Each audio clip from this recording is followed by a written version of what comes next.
Hi everyone, so it's time for chapter number 5 in the Magic Faraway tree. Hope you enjoy this. This is called The Roundabout Land. One big broad branch slanted upwards at the top of the faraway tree. Joe climbed onto it and looked down, but he could see nothing, for a white mist swirled around and about. Above him, the enormous thick white cloud stretched, with a purple hole in it through which the topmost branch of the faraway tree disappeared. The children felt tremendously excited. At last they were at the very top. Joe carefully pulled himself up the final branch. He disappeared into the purple hole. Beth and Franny followed him. The branch came to an end and a little ladder ran through the cloud. Up the children went, and before they knew what had happened, they were out in the sunshine in a new and very strange land. They stood on green grass. Above them was a blue sky.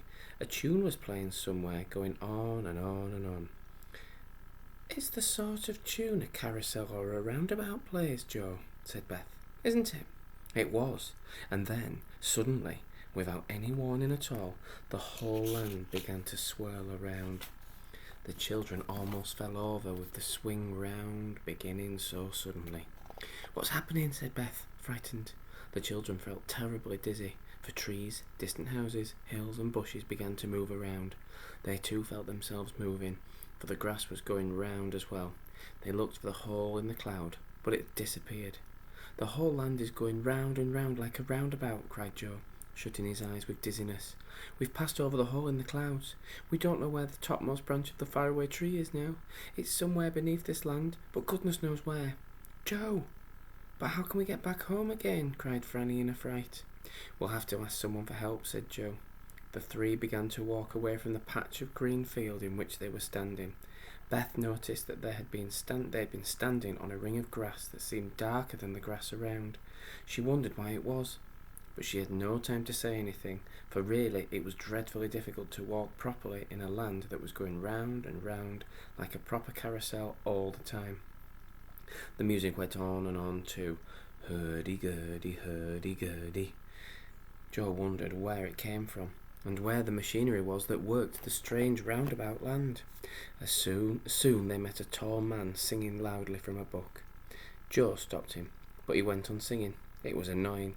"Hey diddle ho diddle, round and round and round," shouted the man, whilst Joe tried to make himself heard. "How can we get away from this land?" Joe shouted. "Don't interrupt me. Hey diddle ho diddle," sang the man, and he beat time with his finger.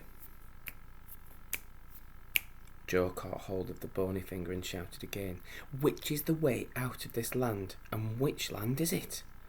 "Now you've made me lose my time," said the tall man crossly. "I shall have to begin my song again." "What is this land, please?" asked Franny. "It's Roundabout Land," said the tall man. "I should have thought anyone would have guessed that. You can't get away from it. It goes round and round always, and only stops once in a blue moon." "There must have been a blue moon when we climbed into it," groaned Joe.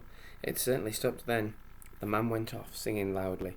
"Hey diddle ho diddle, round and round and round." "Silly old round and round," said Franny. "Really, we do seem to meet the most peculiar people." "What I'm worried about is getting home," said Beth.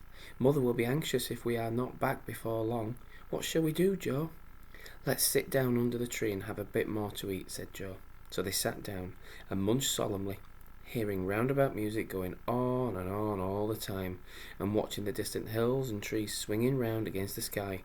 It was all very strange. Presently a pair of rabbits lolloped up and looked at the children. Franny loved animals, and she threw a bit of cake to them. To her surprise, one of the rabbits picked up the cake in its paw and nibbled it like a monkey. "Thanks," said the rabbit. "It's a change from grass. Where do you come from? We haven't seen you before, and we thought we knew everyone here. Nobody new ever comes to Roundabout Land." "And nobody ever gets away," said the other rabbit, smiling at Franny and holding out its paw for a bit of cake too. "Really?" said Beth, in alarm. "Well, we are new to it, for we only came about an hour ago. We came up the faraway tree." "What?" cried both rabbits at once, flopping up their long ears in amazement. "Up the faraway tree? Did you say? Goodness! You don't mean to say that's touching this land?" "Yes, it is," said Beth. But I expect that this land is swinging round and round and round. The topmost branch might be almost anywhere underneath it. There's no way of finding out." "Oh, yes, there is," said the first rabbit excitedly. "If we burrow down a little way and make a hole, we can see whereabouts the faraway tree is underneath, and we can wait for it to come round again when the land swings above it."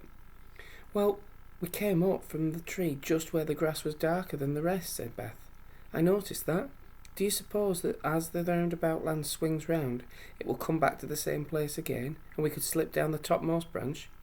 "Of course," said the rabbits. "We can easily burrow down that green patch of grass, and wait for the land to turn around just over the tree again. Come on, quickly, there's no time to lose." All of them jumped up and sped off. Beth knew the way, and so did the rabbits. Soon they were back in the field where the ring of dark grass stood. There was no opening now, leading through a cloud down to the tree. It had gone. The rabbits began to dig quickly. Soon they found the ladder that led upwards. Then they made such a big hole that the children could see down it to a huge white cloud that swirled around the roundabout land.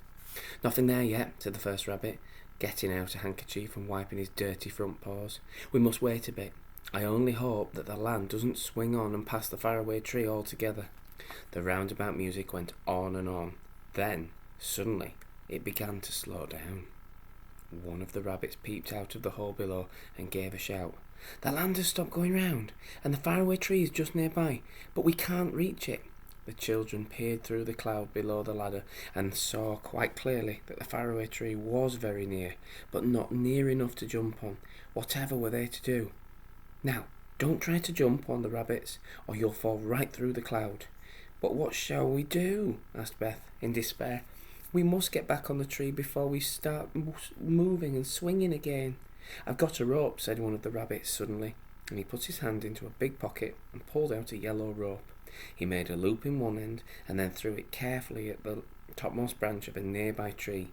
It caught and held. "Good. Franny, slip down the rope first," said Joe. "I'll hold this end." So Franny, rather afraid, slid down the yellow rope to the tree, and then, just as she got there, the roundabout music began to play very loudly and quickly, and the roundabout land began to move. "Quick, quick!" shouted Franny as the land swung nearer to the faraway tree. "Jump, jump!" They jumped, and the rabbits jumped after them. The roundabout land swung off. The big white cloud covered everything. The children and the rabbits clung to the topmost branch and looked at one another. "We look like monkeys on a stick," said Joe, and they all began to giggle. "My goodness, what an adventure. I hope we don't come up here again." But, as you may guess, they did. So that was chapter 5. I hope you're following it well and are excited by all the children's different adventures. We'll see you tomorrow for the next chapter. Bye.